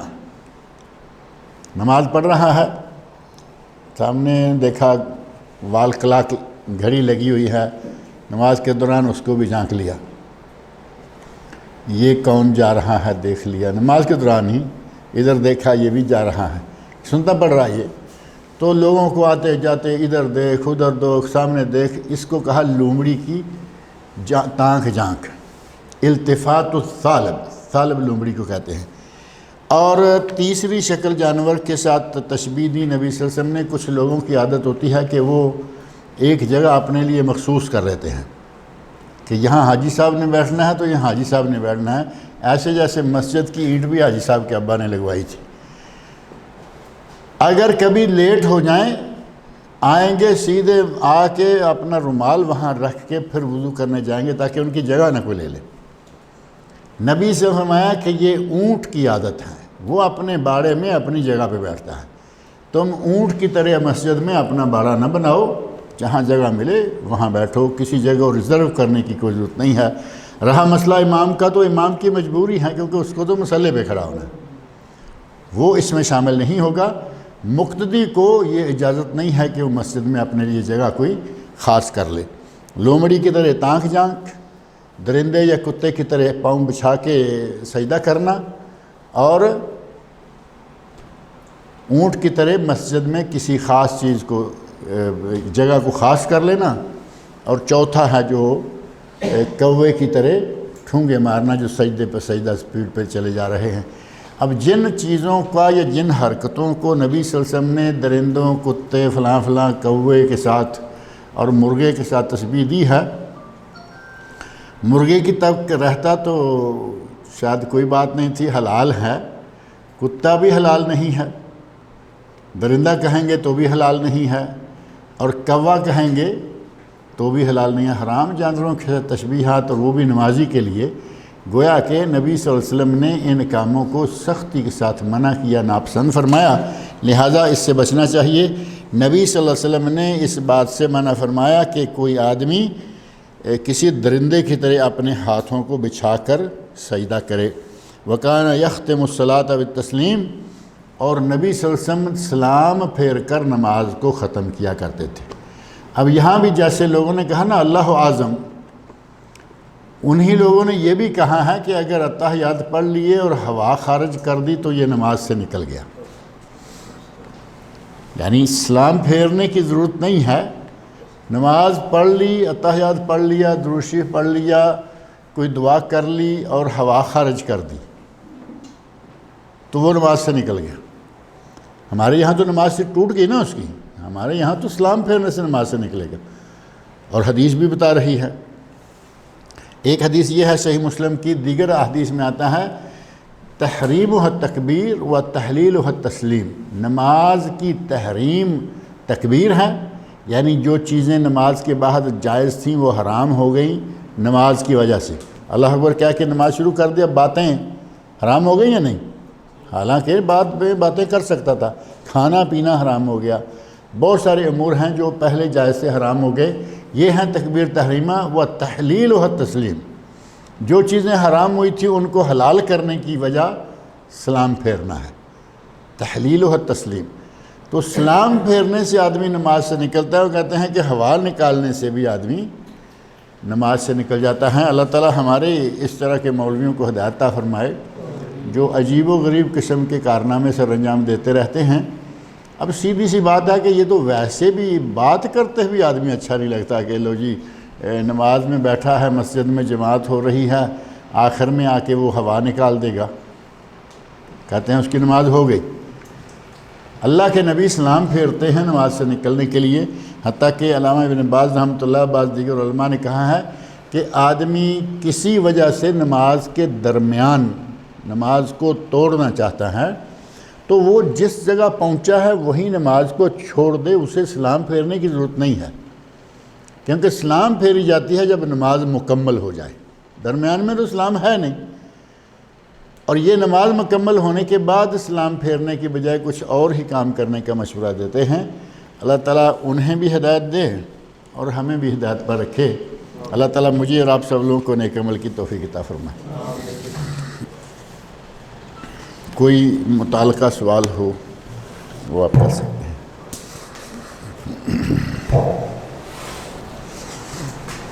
یہ سب دبئی میں آسون چلی نواں ساڈے پاکستان کے لوگ کہنا جائز ہے کہ کہنا جائز نہیں ہے؟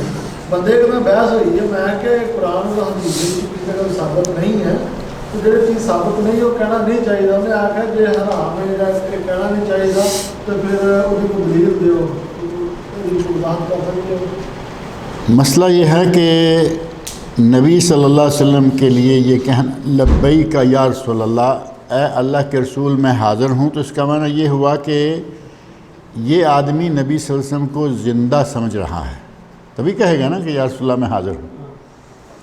اگر یہ کہے کہ نبی صلی اللہ علیہ وسلم فوت ہو چکے ہیں تو یا رسول اللہ کا پھر مطلب ہی نہیں بنتا۔ اگر عقیدہ یہ ہے کہ نبی صلی اللہ علیہ وسلم زندہ ہے اور ان کا عقیدہ یہی ہے، جو یہ تحریک لے کے اٹھے ہیں نا، ان کا عقیدہ یہی ہے کہ نبی صلی اللہ علیہ وسلم زندہ ہیں، اور باقی اوقات میں آئیں یا نہ آئیں 12 ربیع الاول کو آپ آتے ہیں اور آ کے محفل میلاد میں شرکت کرتے ہیں، اور میلاد کے موقع پر ان لوگوں نے عجیب سے کچھ حرکات شروع کر رکھی ہیں کہ ایک کرسی جو بڑے پیر صاحب بیٹھے ہوتے ہیں ان کے ساتھ ایک کرسی خالی رکھی ہوتی ہے۔ اب یہ خالی کرسی اس لیے نہیں ہے کہ یہ کرسی پہ آ کے ہمارا کچھ ساتھی عالم آ جائے گا بیٹھ جائے گا، بلکہ وہ خالی کرسی اس لیے ہے کہ وہاں رسول اللہ صلی اللہ علیہ وسلم آ کے بیٹھیں گے۔ تو اس کا معنی یہ ہوا کہ وہ نبی صلی اللہ علیہ وسلم کو زندہ مانتے ہیں کہ آپ آتے ہیں جاتے ہیں۔ پھر درمیان میں کبھی کبھی ایسا بھی ہے ان کا واعظ تقریر کر رہا ہے، وہی جو ان کا پیر و مرشد بنا ہوا ہے، تقریریں کرتے کرتے مارے گا جی سارے اٹھ جاؤ کہ اب رسول اللہ آئے ہیں، سارا مجمع اٹھ کے کھڑا ہو جائے گا۔ اب یہ اگر عقائد ہیں اور اس کے ساتھ یا رسول اللہ بھی کہہ رہا ہے تو یہ سراسر غیر اسلامی عقیدہ ہے۔ نبی اکرم صلی اللہ علیہ وسلم برزخ کی زندگی میں زندہ ہیں، کوئی شک نہیں، بلکہ اگر یہ کہا جائے کہ برزخ کی زندگی میں تو سبھی زندہ ہیں، برزخ میں عذاب ثواب جو بھی چل رہا ہے وہ ایک الگ زندگی ہے، اس کا دنیا کی زندگی سے کوئی تعلق نہیں۔ لیکن ایک نبی، ایک صالح، ایک شہید، ایک نیک انسان کا برزخ کیا اور ایک بدکار اور فاسق اور گناہگار کافر کا برزخ کیا، یہ تو فرق ہے۔ نبی اکرم صلی اللہ علیہ وسلم یہاں تک فرماتے ہیں کہ اگر کوئی آدمی مجھ پر درود و سلام کہیں سے بھی پڑھتا ہے تو مجھے پہنچایا جاتا ہے۔ یہ میرے آپ کے لیے تو نہیں ہو سکتا نا، یہ نبی صلی اللہ علیہ وسلم کے لیے ہے، بلکہ دیگر انبیاء کے لیے بھی ثابت نہیں۔ ہمارے نبی کو اللہ رب العزت نے یہ مقام دیا کہ آپ کے سلام کو آپ تک پہنچایا جاتا ہے اور آپ جواب بھی دیتے ہیں۔ خوش نصیبی ہے یا نہیں کہ آدمی درود و سلام پڑھے، لیکن اس میں ساتھ یا رسول اللہ بھی کہے اور یہ نظریہ بھی رکھے کہ آپ زندہ ہیں، وہ غلط ہے۔ پھر تو اس کا معنی یہ ہونا چاہیے تھا کہ نبی صلی اللہ علیہ وسلم یہ نہ کہتے کہ مجھے پہنچایا جاتا ہے، بلکہ آپ کہتے ہیں کہ میں سنتا ہوں، میں سنتا ہوں جب تم درود سلام پڑھتے ہو، میں جواب دیتا ہوں۔ ایسا نہیں ہے۔ اور جس حدیث میں یہ بات آتی ہے کہ اگر کوئی دور سے پڑھے تو پہنچایا جاتا ہے، قبر پہ جا کے پڑھے تو سنا جاتا ہے، سنتے ہیں آپ، وہ حدیث ضعیف ہے، بالکل ناقابل عمل ہے۔ اگر وہ صحیح ہوتی اور آپ سنتے ہوتے تو کیا ہمیں کوئی تکلیف تھی کہ آپ اس بات کو بیان کرتے؟ جیسے ہم یہ کہہ رہے ہیں کہ نبی صلی اللہ علیہ وسلم کو پہنچایا جاتا ہے، آپ اس کا جواب دیتے ہیں۔ اب اس بات پہ کئی لوگ محل کھڑا کر دیتے ہیں، ساری دنیا میں اتنے لوگ ہیں، اتنے لوگ درود و سلام پڑھیں گے، اتنے فرشتے پہنچائیں گے، آپ کو وہ پہنچایا جائے گا، آپ کی روح واپس لوٹائی جائے گی، پھر وہ روح واپس کیسے جا پائے؟ یہ حساب کرنا تمہارا کام تھوڑا ہے۔ کیسے؟ اللہ کے معاملات میں کیسے نہیں ہے۔ اللہ رب العزت اس بات پر قادر ہے کہ جب ساری دنیا کے مسلمان درود شریف پڑھیں، نبی صلی اللہ علیہ وسلم کی روح مبارک کو لوٹایا جائے، آپ سب کا بیک وقت جواب دیں، اور اللہ رب العزت جیسے روح کو لایا ہے ویسے واپس لے جائیں۔ روح اللہ کے نبی کی باقاعدہ جواب دینے کے لیے واقعتاً لوٹائی جاتی۔ لیکن اس بات کو اب یہ کہنا کہ آپ زندہ ہیں، لوٹائی جانا اور بات ہے۔ زندہ ہیں، لوٹائی جاتی ہے تو قبر میں لوٹائی جاتی ہے یا آپ کے گھر میں لوٹائی جاتی ہے؟ قبر میں لوٹائی جاتی ہے۔ قبر کی زندگی سے کسی کو انکار نہیں ہے کہ وہ زندگی ہے۔ اب اس بنیاد پر اگر یہ عقیدہ رکھتے ہوئے کوئی یا رسول اللہ کہتا ہے تو وہ بالکل غلط کہتا ہے۔ اور جو لوگ یہ تحریک یا رسول اللہ، لبیک یا رسول اللہ لے کے اٹھے ہوئے ہیں، ان کے عقائد بریلوی مکتب فکر کے عقائد ہیں۔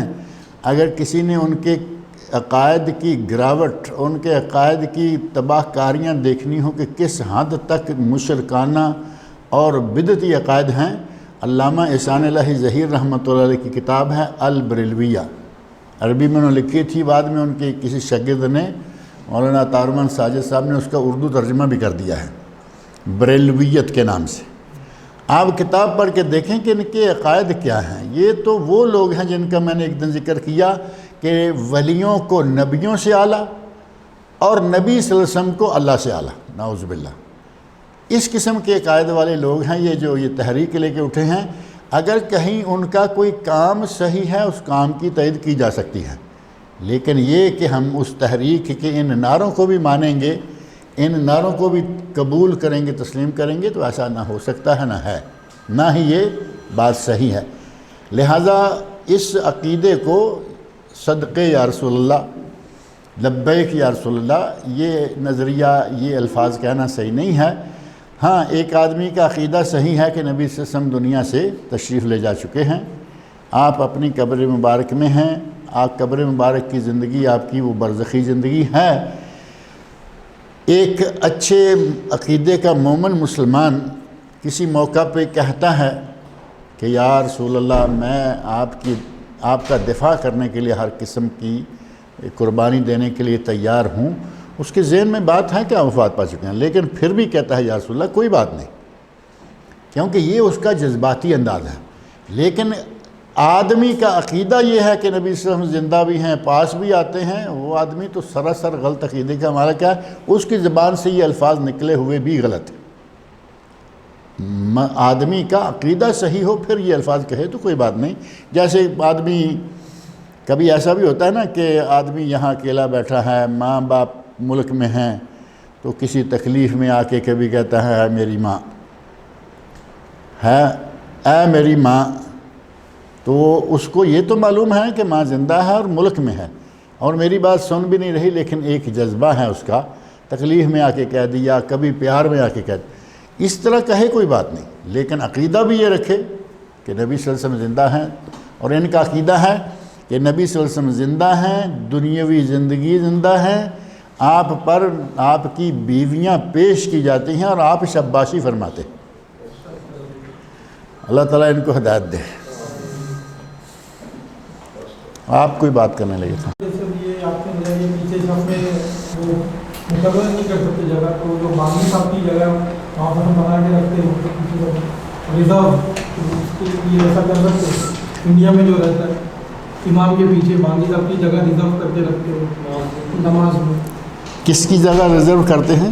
نہیں، مؤذن بھی ٹھیک ہے، وہ تو ظاہر ہے کہ وہ امام مؤذن دونوں آگے پیچھے ہی ہوتے ہیں عموماً۔ مسئلہ ہے کہ حاجی صاحب، میں صاحب، فلاں صاحب، ان کے لیے نہیں، مؤذن بھی مسجد کا ملازم ہے مستقل، اور امام بھی، ان کے لیے جگہ ہوگی کہ مؤذن امام کے پیچھے کھڑا ہوتا ہے تاکہ اقامت کہے، امام بھول جائے تو توجہ دلائے۔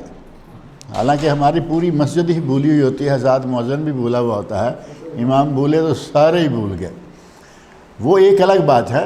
لیکن ان لوگوں کو، امام کو اور مؤذن کو چھوڑ دیں، کیونکہ ان کے لیے ایک جگہ مخصوص کر دی گئی، وہ اپنے لیے خود نہیں کر رہے، ان کے لیے جگہ مخصوص نبی صلی اللہ علیہ وسلم نے کی کہ امام کہاں کھڑا ہوگا۔ تو جو آدمی باہر سے کسی طاقت کے زور پر، پیسے کے زور پر، کسی منصب کے زور پر اپنی جگہ مخصوص کرتا ہے، اس کو منع کیا گیا کہ وہ ایسا نہ کرے۔ اللہ تعالیٰ نیک عمل کی توفیق عطا فرمائے۔